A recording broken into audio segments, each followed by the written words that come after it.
This is a summary of the 50th law by Robert Greene and 50 Cent. Law number 1. Lead from the front.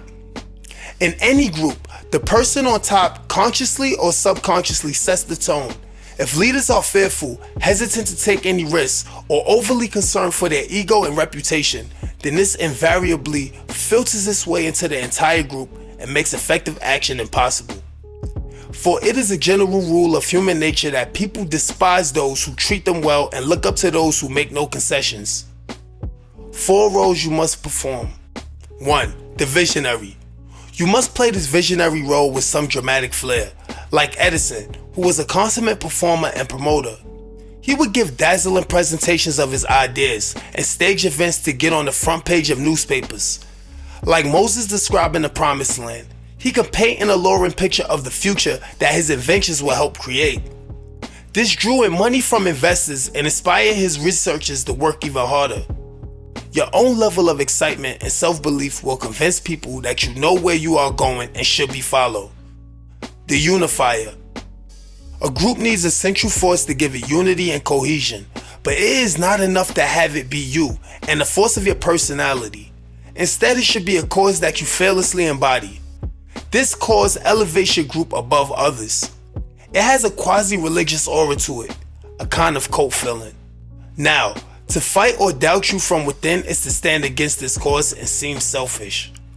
The group infused with this belief system will tend to police itself and root out troublemakers. The role model. Operating with a mission statement is an effective way of softening your image and disguising the extent of your power. You are seen as more than just a leader. You are a role model, instructing, energizing, and inspiring your lieutenants. In crafting this team, look for people who share your values and are open to learning. Do not be seduced by a glittering resume. You want them near you to absorb your spirit and ways of doing things. Once you feel they have the proper training, you must not be afraid to let go of the reins and give them more independence. In the end, this will save you much energy and allow you to continue focusing on a greater strategic picture. The bold knight. You keep your group marching and on the offensive. This will excite them and give them a feeling of movement. You are not taking unnecessary risks, but simply adding a dash of aggression to your normally staid group. They become used to seeing you out in the front and grow addicted to the excitement you bring with each new campaign. Connection.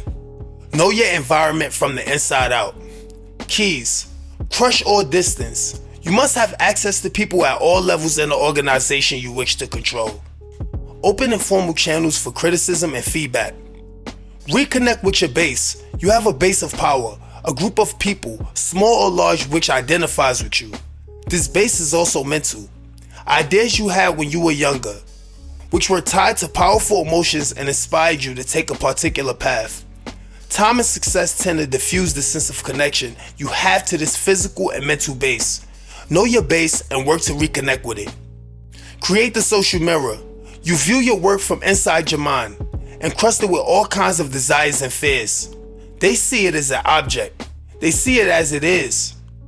Through their criticism, you can get closer to this objective version and gradually improve what you do.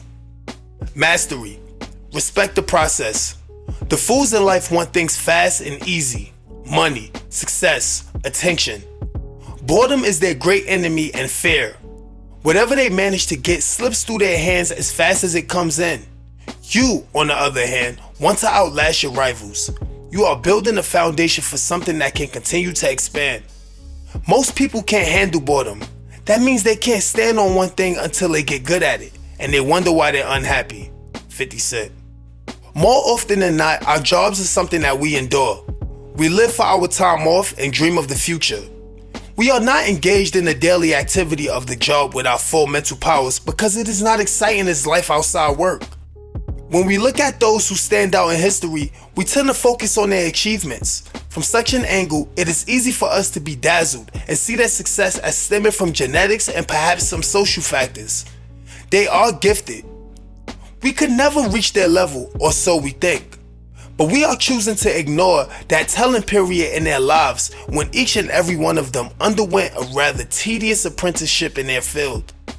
Understand, the real secret, The real formula for power in this world lies in accepting the ugly reality that learning requires a process, and this in turn demands patience and the ability to endure drudge work. Developing a proper relationship to mastery and the process. Progress through trial and error. Master something simple. Develop a pattern of confidence through the parts of your life that you take control over. Internalize the rules of the game. With a deepening knowledge of these rules, you can begin to maneuver them for your purpose. Knowing how it works, you can take it apart for good. Attune yourself to the details. Often when you begin a project of any kind, it is from the wrong end. You tend to think first of what you can accomplish, imagining the glory and money it will bring if you succeed. You then proceed to make this concept come to life, but as you go forward, you often lose patience because the same steps to get there are not nearly as exciting as the ambitious visions in your mind. Rediscover your natural persistence. First, you must understand the role that your energy level plays in mastering a process and bringing something to completion. If you take on added goals or new tasks, your focus will be broken up and you will never attain what you wanted in the first place. Second, try breaking things up into smaller blocks of time.